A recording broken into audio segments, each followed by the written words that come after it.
Voilà, bonjour, bonsoir. Et ça dépend de la partout dans le monde, dans le cadre émission politique, émission d'actualité, et d'analyse politique. Ici, quand on répond à la question, le pourquoi et les comment des choses, tu as vraiment la mosine pour expliquer, fait, ils allaient ça les malambo cannabis, tu as le monopole, à savoir, bien sûr, c'est pourquoi tu auras toujours Nathan ou Yakobengi, ça va spécialiste dans le domaine, politique, c'est le faux pour que tu expliques ma camoune, les Canaa na mboka na biso po ezali jeu moko démocratique ndenge mboka ezali kotambola esengeli moto nyonso a participer ata na critique na ye critique moko ekotonga critique ya ofinga te parce que to respectera déontologie journalistique donc babiloko ya koloba ya mabe et les karaté na kindoki politique. Alors na cadre ya émission o mokolo ya lelo en tout cas tozolobela ba sujet d'actualité o eza phare o beti vraiment opinion nationale tant nationale qu'internationale. Question, il y a état de droit. Un tel abimi prison, pourquoi abimaki liberté provisoire, Moussoussou abimi zagracié, Moussoussou abimi pour des raisons batubele bazo maîtriser. En tout cas, l'ambo cannabis ça comme un spécialiste. C'est ça le problème avec nous. En tout cas, je me dis que tokoma ba spécialiste na nyonso. Tozoyeba remonter kokota na monzindo ya makambu yango biso to préférer kokene na source pour na luka information kokene vraiment na bato ba yebi makambango ndenge bongo na occasion na to bengeli bino moko ya bayo ba yebi mibeko avocat na baro ya Kinshasa Matete azali bongo maître Sylvestre Kionga boyebi déjà azali moko ya ba habitué ya plateau kindoki politique na ye to resola ba question qu'est-ce qui se passe na appareil judiciaire ya mboka na biso liberté provisoire ndenini pour nani mbappé sa moto liberté provisoire est-ce que ça politique est-ce que ça négociation est-ce que ça purement judiciaire qu'est-ce qui s'est passé rôle il y a justice nanion soana ezani parce que tozong sa nyon sur du côté politique et même ba politicien ou baleki na plateau na biso moto la moto azo limbo la mibeko selon tendance politique na ye o eza bon eza libre opinion la moto kasi to préférer les lots tozonga la source potoeba qu'est-ce qui se passe na mboka na biso botika la wana pour na Hollanda émission à l'élo je vous dis que je vous promets que vous allez vraiment intéressante parce que to kota na mosindo toyeba congolais linga koyeba mingi te linga koloba sa koyeba ezara vraiment malamu te maître Sylvestre Kionga mboti na yo mbote mama Naomi to sepeli ko yambo na plateau na biso moko na lelo ngape lokolo na sepeli makasi ngonga nyonso na yakawa na sepelaka mingi po to solo la kana mai matali mboka ona mboka etambola malamu mboka kende liboso to kabola makanisi na biso et ça la ngai sengo mingi. Alors maître Sylvestre Kionga avant to kota na vif du sujet à mokona lelo ba question état de droit nyonso polémique et les cas de part et d'autre to zongi la journée à l'obu ezaki journée mondiale de droits humains de droits de l'homme comment est-ce que to ki lelo koloba so qu'il faut kolobela likamba droit de l'homme na RDC nini penza okoye koloba nini est-ce que na droit de l'homme na mboka na biso ezala ka respecter. Bon, droit de l'homme ezali ba droit ebele. Eza ebele o ba ben eza na kati ya concept wana droit de l'homme. Ba droit mususu ezali ko tambola mo malam. Ba droit mususu ezali ko tambola mabe. Mais ko lobake mboka ezoko tosa droit de l'homme ezali, moi je dirais un processus. Atana bamboko ya démocratie à Kala, lokola ba États-Unis, lokola ba Europe, ba droit mingi pe abatezali bafoué. Mais eloko eza mutuya, il faut l'État à prévoir ba structure. Oyo que tango droit ya mutu ezali violé, structure wana et qu'on redresse toro wana parce que toyebi par exemple soko bozo Hollanda en Amérique kuna police américaine ezali koni bazana gachette facile soko zali moto mwindo osala eloko te babete masasi bon obete masasi le 50 balles na moto moko alors vous avez que place wana il y a 2 poids 2 mesures. Ce que tu as les États-Unis, comment on a battu de prison par rapport à Mindele. Batumwindi batubalegi chômage par rapport à Mindele. Okay. Donc bamboka nyonso il faut tout ça effort pour na kotombola ba droit de l'homme. Alors namboka na biso pe effort ezali makasi. C'est vrai. Justice ezali wana situation mobimba ya défense à droit de l'homme ezali wana, mais il faut ba effort ezala mingi. Parce que vraiment, le droit est allé bafoué par-ci par-là, dans le domaine de Kiliki. Qui ça et bien na batu batondi na prison makala d'ailleurs baza rappé na situation moko inima so komi kuna et puis mingi baza na bazala basambi samate eza même moko ya ba côté sombre état il y a droit de l'homme na moko na biso parce que mebek welobi mutu soki bakangiye garde à vue eza 48 heures. Donc dans les 48 heures, on peut faire ça, on a parquet. Si on a un parquet, le magistrat peut avoir un délai déterminé. Il faut fixer le dossier dans le tribunal. Moi, on a ça 3 ans. À Samba, on a tribunal. Bon, c'est quoi, avec Samba, à la 4e année, on va condamner à 6 mois de prison. Infraction à ça, qui va condamner 6 mois de prison. Mais il y a ça, les 4 ans. Voilà. Donc, normalement, justice peut dédommager. Ah, on a beaucoup de dédommager. Ah, on va dédommager. Attends, on s'allie 20 ans dans les vides. On constate qu'il fallait nous condamner pour une année. On s'allie 20 ans. Au moins, on a Bamboga, à Porto Net, aux États-Unis, ceux qui vont constater qu'il y a une erreur judiciaire et tout, vraiment, l'administration n'a pas failli m'envoyer. Bako futa yo parce que qu'on soit vie à Moutou avant d'aller sika molili pendant des années pendant qu'elle a fait ba innocenté to ba condamné na peine à moquer même si fini on va rattraper à moi les sous. Donc c'est fini donc parti avec son c'est fini tous les projets qui étaient avec au Congo les sous. Premier que ça les 30 ans de prison comme 60 ans 65 ans. Mais est-ce que vous pouvez vous avocat est-ce que vous aurez temps ou plaider pour na bayo ba vanda peine à prison d'être na prison makala situation comme les vraiment malamu te baza ko vanda na situation moko biso ba avocat vous savez biso ngwana ndeko sambela pour na batu mais si quand l'état il faut acha makoki notamment yango moko ba prison ici ka batu bazo ko vanda et là qui c'était le soki moto za na prison azana droite Azan a droit à la condition malam. Donc il faut mettre na ba mot il faut aller à malam. Mais talent de ba bazo ko fa na ba prison. Même à l'intérieur notre Hollande dans une des provinces là ba to ba kofi. Directeur de prison a déclaré bilan ko kolia a sali 3 jours ba lambeli ba prisonnier. Bon. Maintenant directeur de prison vous en bon. Alors, si l'État est incapable de nourrir bateau, mais libérer les gens. Parce que l'État a ça côté que bateau koufa nanzala. Bateau là dans des conditions mabé. A ça que violer les droits de l'homme. Alors,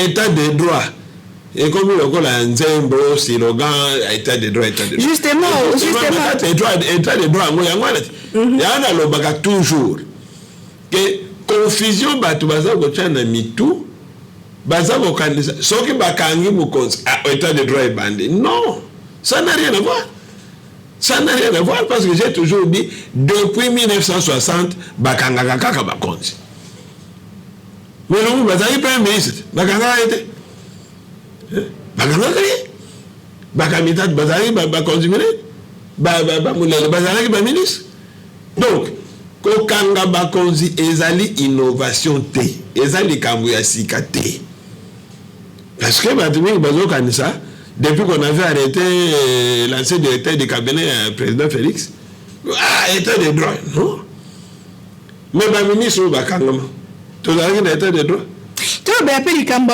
population ezali vraiment qu'on se plaindre le fait que état de droit ba mela ki biso format ko kanga so fo lo bango format état de droit ko kanga batu lelo batunyo songo ba bimi na bango est-ce que baza ba privilégié est-ce que faut to lobela sous état de droit na pas mo bamba ya ki na wa non c'est-à-dire que modèle bango ba présenter l'état de droit yangonde elie bango moko parce qu'aujourd'hui population ezako tomboka population ezako silika parce que batu bazu ba liberté provisoire parce que batu bazu ba grâce to batu bazu ba amnistie population ezako silika parce qu'on a fait croire à la population que ce que tu bakangiye aza sous de droit donc il faut kenda kufa kuna tala na tongo yo na uti kolanda vidéo moko de monsieur qui se réclame du parti présidentiel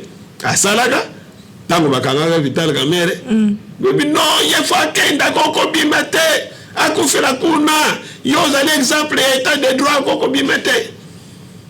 Les mêmes monsieur maintenant que caméra bimi à salle vidéo oh mais les gars caméra go fait la vous voyez il se contredit parce que besoin qui état de droit local les fait à kokanga bato état de droit c'est tout un ensemble c'est d'abord un état dans lequel ba texte de loi ezali o ekamba kamboka alors ce que ba texte de loi ezali ezoko senga na yengoko l'état mosali ba texte de loi na ba population il faut batu nyonso batosa mibeko et c'est dans tous les domaines gouvernement mution so atosa mibeko oui lokola nalanda kia lobby tozalaki na audience na tribunal de commerce ba juge assesseur bazali na grève basali 15 mois d'impayement.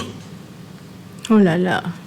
Est-ce que l'État congolais a conquis droit na bango? Batbazo ken musala pendant 15 mois impayé. Finalement, batiki musala, lobito kay kuna to vendre audience exact. Na tribunal de travail.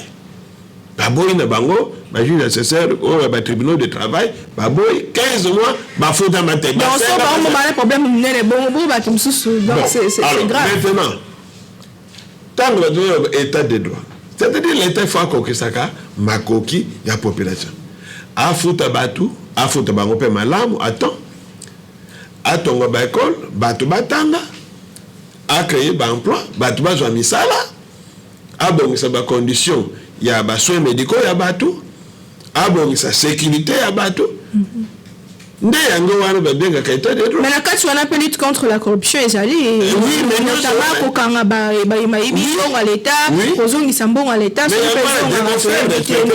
parce que corruption ezali infraction alors ce qui motu ba corrompre il faut que poursuivre ezali mibeko donc tant que ça to sama nyonso wana ndeto lobike mboka e bandiko comme état de droit il suffit pas seulement que tous en ba texte il faut plutôt tout ça les textes sango na nyonso lobi wana va avancer ezali ba signaux positifs ezali bon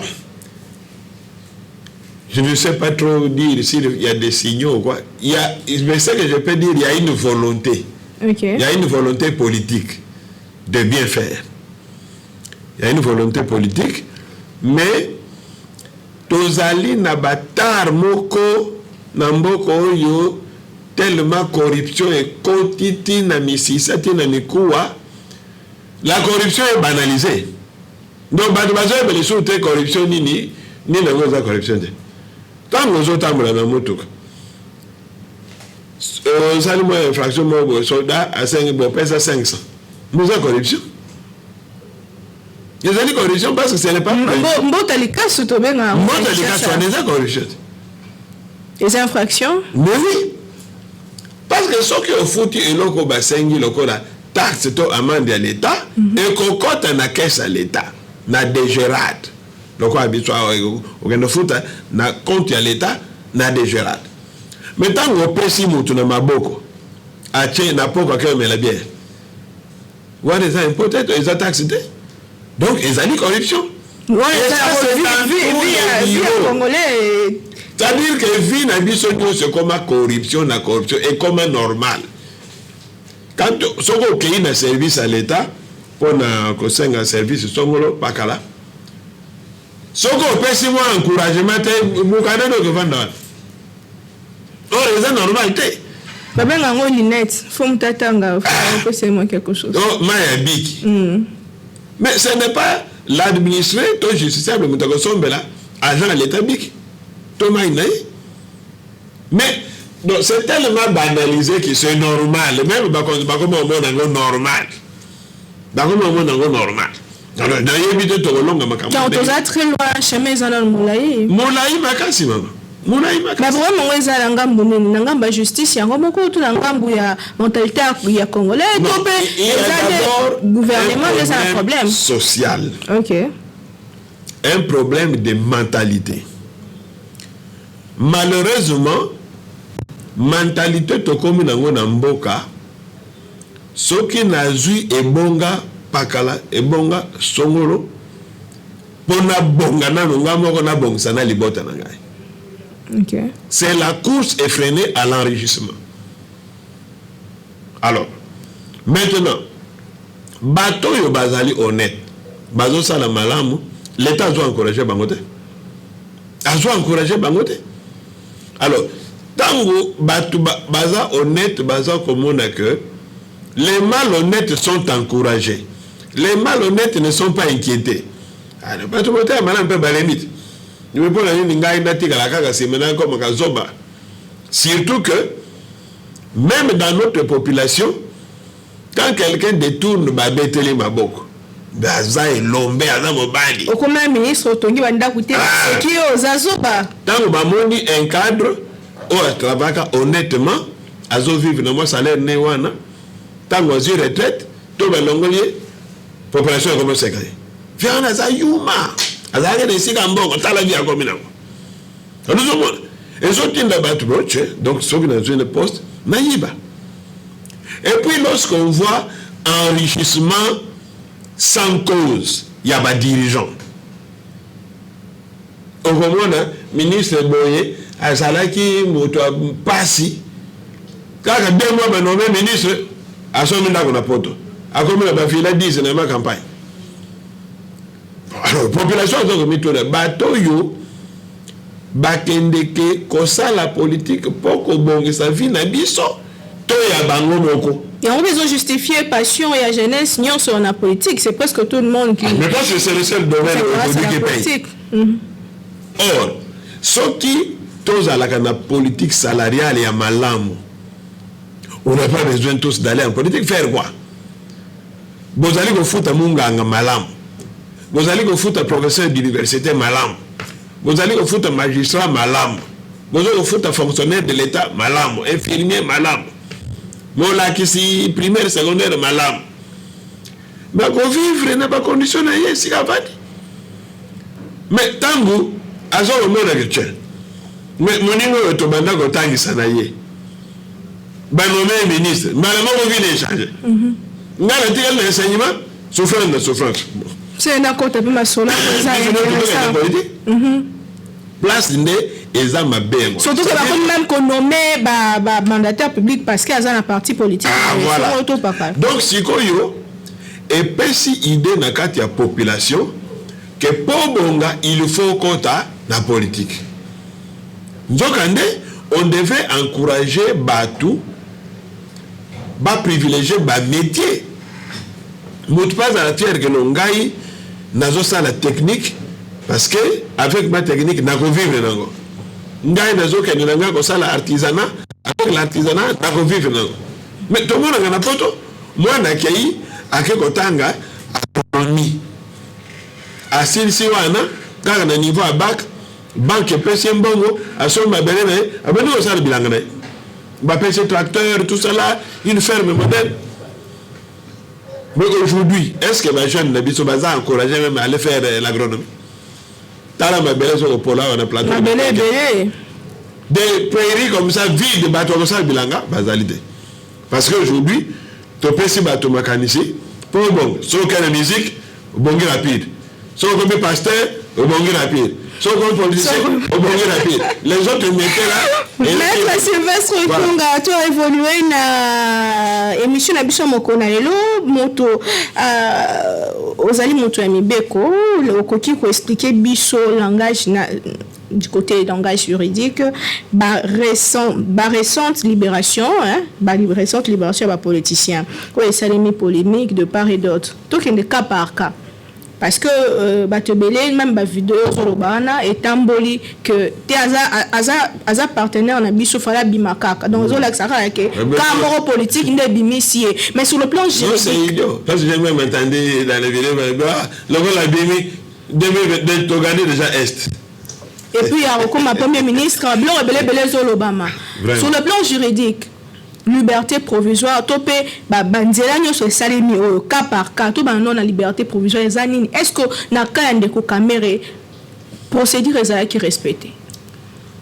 Cas de caméra sur le plan strictement juridique, libération wana ezali na problème mon côté. Na yebi ke batumingi ba ozala dessus. Parce que j'ai suivi des hommes politiques, même certains juristes, faire des affirmations sans que batanga. Ok. Donc, sur le plan où Italie droit, Cour de cassation a bouqué à Tamobé comme mon côté. Alandi procédure normale. Ndenge babimisi, bapesi monsieur Kamere, liberté wana. Ezali prévu d'ailleurs je me suis dit naya na mobeko yango po koloba na munoko boye bat ba koloba no bazokos ezali loi organique numéro 13/010 du 19 février 2013 relative à la procédure devant la Cour de cassation.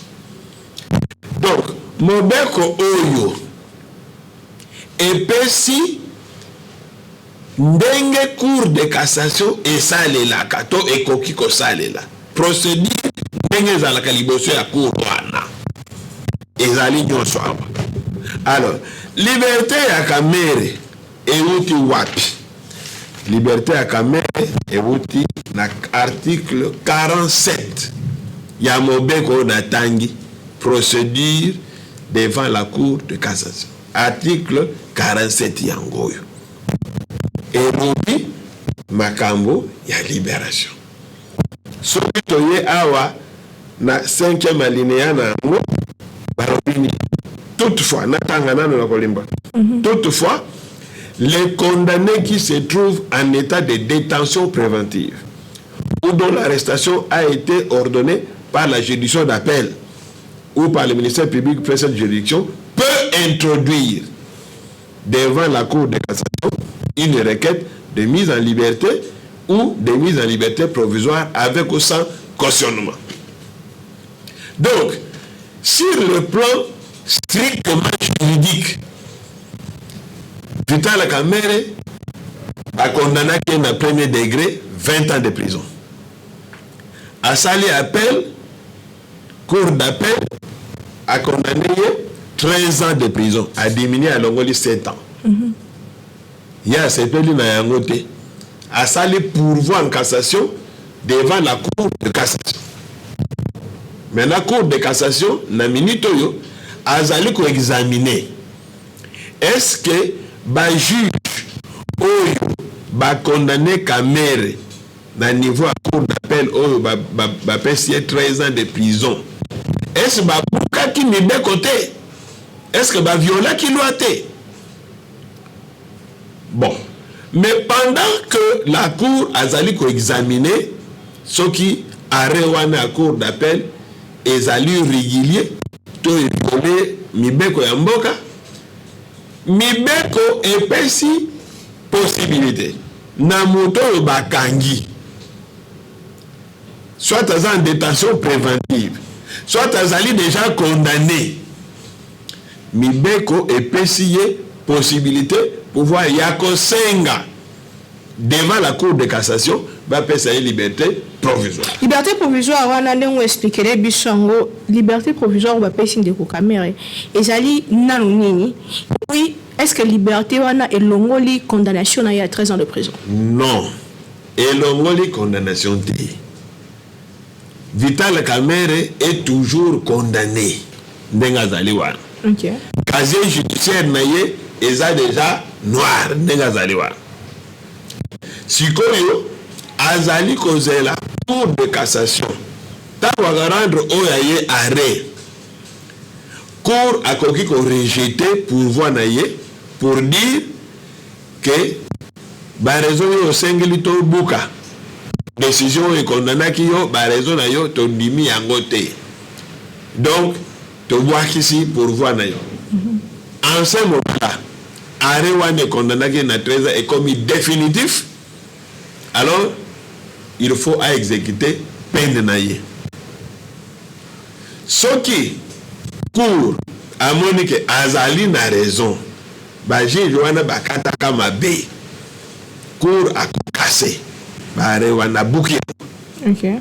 So ka buki yango aza na possibilité soit à casser yango sans qu'atteigne dango devant juridiction mosusu, ça signifie que makambo esi muta comme libre. Tout comme a koki ko casser yango a renvoyer yango na juridiction mosusu pour ba réexaminer. Donc likambo e kozala kaka. Donc Vital Kamerhe ndenga zali wana. Ndenge kaka mwangolo ezali liberté provisoire, c'est-à-dire batiki en attendant. Pour un temps. Batiki pour un ponangonga moke. OK. Alors, liberté provisoire ba pesa ngona ba condition. Donc wana landaki wana bakoki komona ye na ba aéroport te. Bakoki komona ye na ba frontière te. Bakoki komona na beach te. Alors que pour Abimi pour azoba soin de santé, on se faire soigner alors. Non mais il se faire soigner et l'hôpital il faut un traitement, il faut qu'un étranger. Maintenant, procureur général près la cour de cassation. Au hasard qu'on l'a le makambo. Yende bakoki pendant qu'azawa bakoki ko assouplir ba condition. OK. Mais pour nasikoyo ezalaka so ba liberté provisoire, il faut que ndenge ko kondi ma présence na parquet. Bako katelo mikolomi balé na poso. Lundi, OK, kaye na yo zako na lundi, OK, batali maman Naomi wana présent au signé. OK. Vendredi, oui, les sauces. Ce qui procureur a moni que lundi me fallait que nous ma présence pour base à la sûr que tu es toujours dans la ville. OK, on peut t'arrêter. Aux hommes prison. Babonio, l'aéroport. Avion, il y a babon de tarmac, il y a des gens qui ont un sac. Mais on peut la liberté provisoire. Mais comment le mouvement il y a moutozan en liberté provisoire? Mais c'est-à-dire que l'on est provisoire, ça dit quoi? Ils ont totalité. OK. Ma question d'âme la liberté, ma question n'y sauté. Donc, ce qu'on s'allie, mbeba, aussi, ma condition progrès la PCOT, bakangio. Mais tu dis que la mort a biso liberté provisoire, babisu babima pe, si là, va comme peut bakondipe et l'équipe bon. Bon, nayebi ka oyo ça la raison wana. Mais logiquement, ce qui est dans la liberté provisoire, il faut ainsi là, les Camerounais aussi là, ça l'a élevé, bon monde a comme libre. Mais dans la liberté provisoire, ben nommé.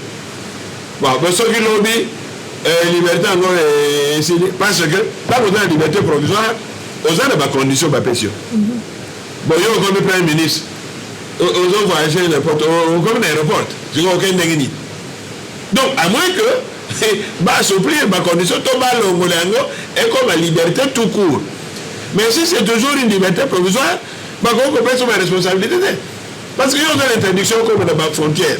Mais est-ce que population est-ce que justice est là qui a influencé? Bon, le dernier président de la République a déclaré que Kamerhe est un homme sérieux et que Azan a un rôle à jouer dans le Canabiso. Est-ce que Maloba a influencé la justice d'une manière ou d'une autre?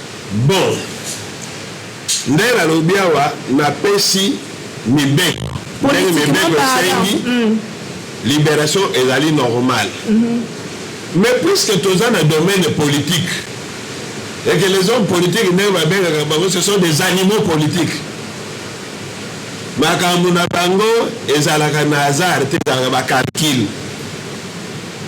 On ne peut pas se voiler la face. Toujours qu'il y a une élection de 2023. Vital Kamerhe, c'est l'un des grands leaders de l'Est. Qu'aucune élection avec un Kamerhe en prison, c'est une erreur politique. Parce que tout le monde va vivre au Minga Bandeko Est. Dans le bateau qui Kamerhe a vendu Kakakuna en 2023, en tout cas, le président de la République a compté sur Bissoté. Ok. Alors, ce sont partenaires, jusqu'aujourd'hui sont des partenaires. Parce que INC, Azana Kata est union sacrée. Maman Brahim INC, Bazana Kata gouvernement. Azana partenaire. Mais le fait que le leader Azalaki en état d'arrestation, il a posé problème, ça faisait un couac. Au côté là que Kamerhe est tout en étant en prison. Mais qui ça qui période où on va condamner. Bato INC balingi ba se retirer. Il y a alliance de Bango. Kamerhe a dit non. Bonté Galagona. Vous voyez ça? Ça signifie que les deux partenaires avaient de bons rapports. Tout récemment, le secrétaire général avait critiqué Makambo Yanani, état d'urgence à l'Est. Le président du parti Kamerhe l'a rappelé à l'ordre d'idée. Nous soutenons l'état d'urgence. Ça veut dire que M. Vital Kamerhe et M. Félix Tshisekedi, ils avaient de bons rapports. Alors, en politique, ce sont les intérêts. Le président de la République, qui veut avoir un deuxième mandat, n'a pas intérêt à avoir un partenaire important, donc le Vital Kamerhe, en prison, et puis il y a d'autres débarqués dans Bukavu, il y a un meeting, bon, voter Ngaï. Avec un Walungu, il y a Vital Kamerhe, bon, voter Ngaï. Vous m'avez tout de papa, moi, la mission dans la prison. Il y a le bagage à Ndekonayo. C'est quoi, il y a le salaire campagne, il y a Zawap. Alors qu'accord, il y a Nairobi, Pesana, nous. Donc, sur le plan politique, le calcul politique est gros aux Zalawan. Mais sur le plan strictement juridique, violer loi mon côté. C'est un droit, il y a que ça la liberté provisoire, et c'est prévu par la loi. C'est pour le rapidement, Kaya Bakonga est un cas différent parce que à suite grâce présidentielle, du coup, grâce présidentielle au ministre c'est mon éviter, je ne sais pas par quel miracle Komaki, et après quelques temps, le monsieur disparaît de la nature, histoire, et s'il faut à la prison, c'est le ministre, mais à Kei Karabono, quoi, Moutamobé, Kondeni, quoi, pour expliquer, Balambo, va comprendre le dossier. Grâce présidentielle, ezali pouvoir discrétionnaire et chef de l'État. Ok. C'est-à-dire que ezali le chef de l'État a comme un pouvoir local et Nzambe. C'est-à-dire président de la République na volonté na ye akoki kope sa grâce na mutu pe apimeli yango na mutu mosusu. Mutu moko ta ko tourne président pour le nino pesa ki a opimeli B. Ezali pouvoir na discrétionnaire que tango mutu basi ba condamné ye président ko lo ba ye abi ata baza zomi basengi grâce après mitano grâce mitano mosusu aboyi na ye. Vous n'avez pas lui demander ah mais pour le nini bango bazalaki mibale basa mpe bainfraction ndenge moko otiki mosusu. Donc constitution de epesi pouvoir wana conformément na article 87. Alors donc Willy Bakonga na mutu moko atunaki nga ah maître mais Willy akimi te président de la République mutu asalaki ordonnance na ye apesi bato grâce. Mais c'est quoi dans la pratique ezalaka ndenge nini? Soki président a signé ordonnance à grâce présidentielle, ministre de la justice a kozwa un arrêté pour na kocha grâce wana en exécution. Ok. ministre de la justice. Alors, ministre de la justice, bakosunga ye na ba procureur généraux to ba procureur la République, bango bato bayebi baka ya bato baza na prison o ezali ko kota na ba critère au président Achaki na ndenge ministre Achango en musique. Alors, problème ya Willy Bakongani. Willy Bakonga est en prison, kombo na ye ezali na liste ya bato oyo il faut ba gracier. Pe abimi. Après ministre azo lokola ko sotuka. Ah non, bolo ngaye azonga. Non. Et quoi ça maté?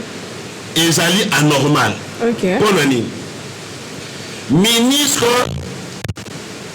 soka bande ko sala musane malamu après que il est fait arrêter naye, il devait censurer ma liste. Ma liste se devait passer par son cabinet. Comme ça, il y a batunini on va proposer dans différentes juridictions, mais batouana est-ce que comme solo na critère. Ne l'ayant pas fait,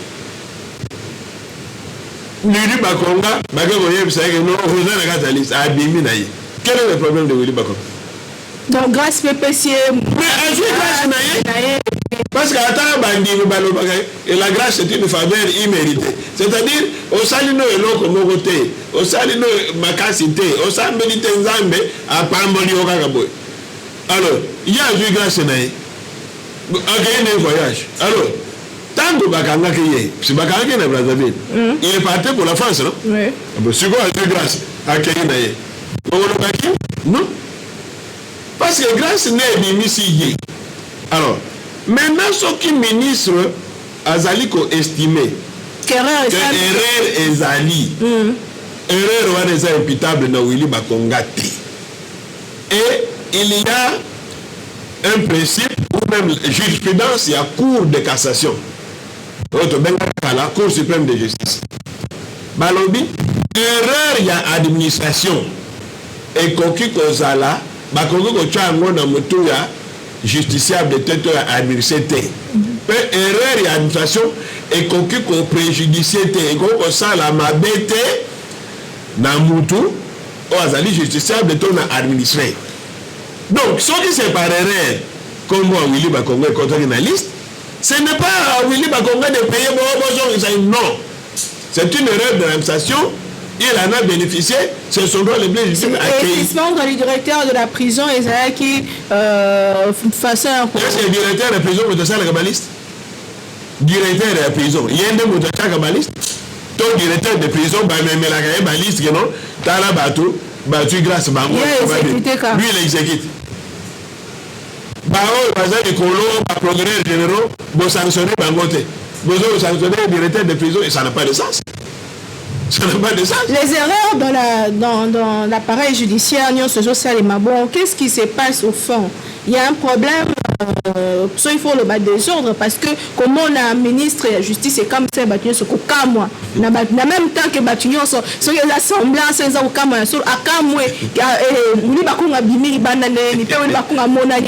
problème penza, il y a justice, il y a un bon cannabis, il faut qu'il y ait un fond. Non, moi je pense que mettre les Willy Bakonga, ils ont toutes les cambouis à justice.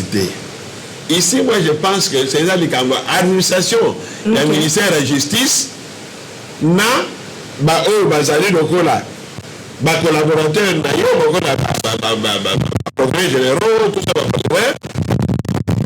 il fonctionnait normalement et pourtant l'actuel ministre a aucun parquet à magistrat. Moi je pense que ce qui basa la kamakamu ndenge sengeli après que lui elle est fait arrêter pour commettre en pratique ordonnance de chef de l'État. Quand va procureur va préparer la liste maintenant ce que moi je pense que le ministre va aller à la séance de travail avec tous les procureurs généraux bon il y a un ressort bon dénombré Batuboni là c'est la liste one total il y a un ressort Batuboni il y a un ressort de Batuboni c'est maintenant vous vous mettez d'accord et tout bon ok allez botin de la prison batouabi bon yo mi pesi possibilité wana te pendant que on a le pouvoir wana on va dans un bureau na yo on va abili c'est ça qui a on a réseaux sociaux na liburu ba lobe takina zonga abolaki on takika kendo ko tele liburu volontairement le bina ndi mba ko ndanga bokilo e bango ba sa liburu boke ba o se ke zo mi banda bino te to timula bongo zo ngeli sutakinga dino moi je rentre une fois bongo la divi donc Willy Bakonga a été gracié par le chef de l'État. On ne peut pas lui en vouloir. Ils ont pouvoir le président. Ils ont pouvoir discrétionnaire, donc ça ne se discute pas. À quoi on tourne à Tamou tout est. Willy Bakonga a eu grâce présidentielle, mais grâce, ils ont effacé condamnation na yoté. Donc, na casier judiciaire, et vous allez toujours marquer Vino Mobimba que vous allez condamné. Alors, ceux qui n'ont pas de au commettre une infraction mosusu, tenant compte il y a condamnation de Akala, qui considéré comme la récidiviste. Et ça est différent de l'amnistie. Amnistie, ce que vous PCO amnistie, donc, casier judiciaire, vous allez polele, et là, vous allez le salaire de Cambote. Et ça est différent d'acquittement. Ce qui va poursuivre, tribunal Tokour est acquitté. C'est qu'Abimi Pembe, c'est que Makamouane y a ça la beauté. Mais na Kaya Willy Bakonga, grâce à Wana, et l'ongoli condamnation a été. À côté Kala, ti Soukaya Vinaye, un condamné. Est-ce que vous avez poursuivi pour un détournement à deniers publics parce que tu as dit qu'il y a côté boloko pour un côté alors que normalement il fallait l'andama pour na détournement à dossier moussous ce qui est dossier on va faire que ayebi makamunakate bakoki ko poursuivre tout en étant na grâce présidentielle. Oui, grâce la paix c'est pour une infraction oyo bakondana qui est à 3 ans. Il y a une grâce. Donc la paix sur grâce, elle a accepté que ce qu'on s'allait les Kambousous vont poursuivre la société. Non. Très bien. Tout ce qui s'est émission à Bissau Mokonalelo, on a divorce FCC Cash. Une année après, quels sont les résultats sur terrain selon vous? Bon. Résultat pour Nanga Malonga et Zanangote. Parce que tant que divorce est Salamaka, la raison principale est que FCC Zalaï est bloqué. Justement. Le président Zaki libre était, il fallait être libre pour ma campagne qu'il y ait un bango et qu'il y ait un donc, après ce divorce, nous avons eu un progrès spectaculaire tout ça. Notamment pour Kitabilo, le dossier Mpio dit c'est libiso. C'est libiso commande déjà pour nous lire. Ce qui est bizarre, quand le gouvernement le champion dit carton moins de $10, Mpio de mati. Bande mata donc tous les vivres frais, dès que le gouvernement dit ça et mata. Jusqu'à présent. Alors que le moment on a conseil de ministre. Ah mais oui. Et Mata, jusque là, et quitter la lutte. Bon, Nalanda qui ministre de l'économie, le bureau, on tient derrière, la modalité à vente et tout ça. Mais à l'entendre parler, on dirait que ma carton de $10 est à sauter. Bon, on va causer avec les hommes d'affaires. Bon. Donc, apparemment, Pio Dangopé a combien et vous en avez $10. Alors, ce que vous avez dit $, pourquoi l'avoir dit plusieurs mois avant, au fait, ça espoir à Pamba? Parce que la minute au Batbazo, c'est là. Moi, j'ai même promis à une de mes nièces là, ce que j'ai lobby que carton à Soso, ils ont moins de $10, on a ensemble, Soso mi balé. Il y a 1000 francs. Non, il faut ça les promesses. Il y a une promesse de l'on a Soso ensemble, promesse aux unes, nous sommes là qui ont somme tous. Mais non, on confirme le gouvernement. Le gouvernement, le gouvernement nous a promis carton moins de $10. Il y a Soso, n'a cherché. Si vous cherchez à mais est-ce qu'on a dit dossier il y a Namibie ou qui déjà hier que saison après c'est aussi là d'ici le 31 décembre. Mais Tolandi ango biso nyonso na mawa. To somba mpiodi ezana na bomo inakati océan. Ngana kanisaka que tozo somba mpiodi wana ba société soki namibienne basi ba pêcha ezana kata ba conteneur na ba chambre froide na bango bito to sombi ndenge to somba na west. Mais batekeli biso bambi César na kati ya mai.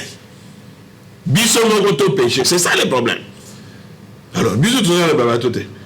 Biso moko to péché. Maintenant délai o itikali soki 20 jours. To ko péché plus de 20 tonnes na ndengini.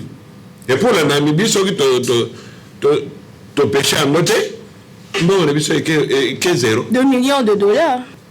Mais pour nanini to ko somba mbisi auto kanina même bakoko na biso obiso to mona ka bazoba bakoko baloba basomba ka nyama na saki te il faut mona nyama mais ni to ko somba mbisi za na kati océan to sombi déjà est mbisi wa to za sir bazaka na mais ça comment ça to ça mbisi wa bakota na bako ta fait et ça comment tout ça lui confiance le partenaire na biso quand même. Oui, le partenaire a été sincère. Vous avez besoin de 27 tonnes. Personne banque. Tout ça, besoin de 8 millions. Tu pèses. Maya, de pêcher. Mais qu'est-ce qui manque que le gouvernement ait pêché dans Mboka na biso? C'est même ça le problème. Bon. Mboka na biso pour na pêcher, il aurait suffi à ressembler à bateau de pêche.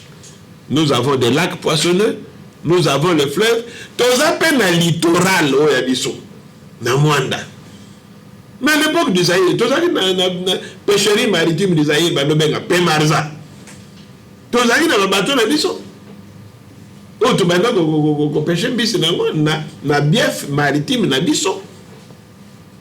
Bon, on peut même aller même dans les zones internationales de Togo pêcher pour les zones internationales les aller libres. Ok. Alors, mais si Koyo biso to pesi mbongo ko tozo somba mbisi mais bato ako pêcher les mbisi en kono na Namibie ezalité si vous délai aussi le to soa chef de l'État le baki a joué solution pour nanzala lors il rencontre na ba pêcheur na ntele quand même dossier on peut on dirait landela maté et kendaka boye mais bon na yebité solution pour nanzala lors de rencontre avec ba pêcheur aurait été kosomba tamwa ba bateau amike ko pesa ba pêcheur wana ba pêcher les biso mbisi ya fleuve mais to bona ba inogre mwanda ko mo na kinko de ko na ndako ba pêcheur mais to ko pesa 8 millions na Namibie c'est ko to songi ba pêcheur na kinko de nani.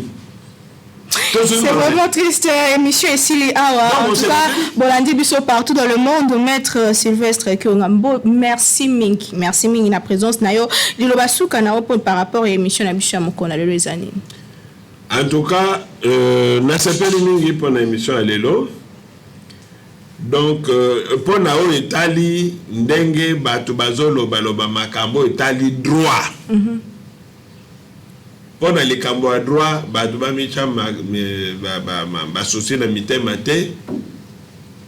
grâce présidentielle, ils allaient pouvoir le chef de l'État à copier sa mon amotia à Lingui. Constitution des PC pouvoir en article. Opposition, c'est pelato, c'est pelaté. Oh, c'est pelaté, il y a copié sa mon à Lingui.